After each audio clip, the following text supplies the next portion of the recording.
கர்த்தர் இன்றைய வசனம் ஓசியா 6ஆம் அதிகாரம் 4ஆம் வசனம். எப்பிராயீமே உனக்கு என்ன செய்வேன், யூதாவே உனக்கு என்ன செய்வேன், உங்கள் பக்தி காலையில் காணும் மேகத்தைப் போலவும் விடிய காலையில் தோன்றும் பனியைப் போலவும் ஒளிந்து போகிறது.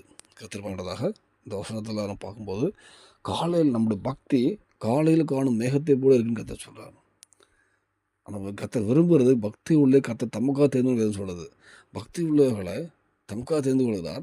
ஆனால் இன்றைக்கு அநேகருடைய பக்தி எப்படி இருக்குன்னா, காலையில் காணும் பனியை போல இருக்குன்னு சொல்கிறது. நம்ம பக்தி எப்படி நம்ம நிதானித்து பார்ப்போமானால், ஏன்னா நம்ம சர்ச்சுக்கு போவோம், இல்லை ஒரு நல்ல ஒரு டைமில் நல்லா ப்ரேயர் பண்ணுவோம், பக்தியாக இருப்போம். ஆனால் அடுத்தது உலகத்துக்குள்ளே போகும்போது நம்மளுடைய பேச்சு மாறிடும், நம்மளுடைய சிந்தை மாறிடும், உள்ள சோர்ந்து போகும், இல்லை அந்த சைடு பாவமாக ஆயிரும். இந்த வேலையில் பார்ப்போம், இந்த உலக ஒரு காலத்து பனி பனியாக இருக்குன்னா, மதியம் சூரியன் வந்த உடனே அந்த பனி எதுவுமே காலையில் சூரியன் உதிச்சு வந்த உடனே அந்த பனி எதுவுமே இருக்காது. நம்மளோட பக்தி அப்படி இருக்கக்கூடாதுன்னு வேறு கர்த்தர் விரும்புகிறார். இந்த வேலையில் பார்த்தீங்கன்னா தாவீதெல்லாம் பாருங்கண்ணா, தாவீதோட வாழ்க்கையில் எவ்வளோ அவருக்கு ராஜாவாக இருந்தார், கீழே ஆடு மேய்ச்சி இருந்தார். எந்த சுச்சுவேஷன் வந்தாலும் கர்த்தரோடு சஞ்சரிக்கிறது அவர் பக்தியாக பிடிச்சிருந்தார். கர்த்தர் இருதயத்துக்கு ஏற்றவனாக வாழ்ந்தார்.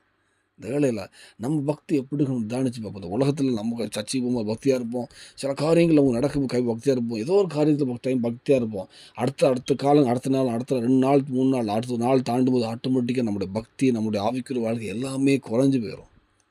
இந்த வேலையில் அப்படி இருப்போமாடாலே ஒரு விஷயம் கர்த்தர்ட்ட மன்னிப்பு கேட்டு ஒரு நிலையான ஒரு வைராக்கியமுள்ள ஒரு பக்தியை கேட்போம். கண்டிப்பாக தேவன் இந்த பூமியில் ஒரு சாட்சியுள்ள வாழ்க்கை தருவார்.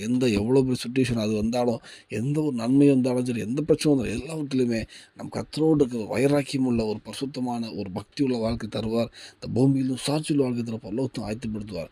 நம்ம அர்ப்பணிப்போம். தேவனை கிருபை செய்வாராக. ஆமென்.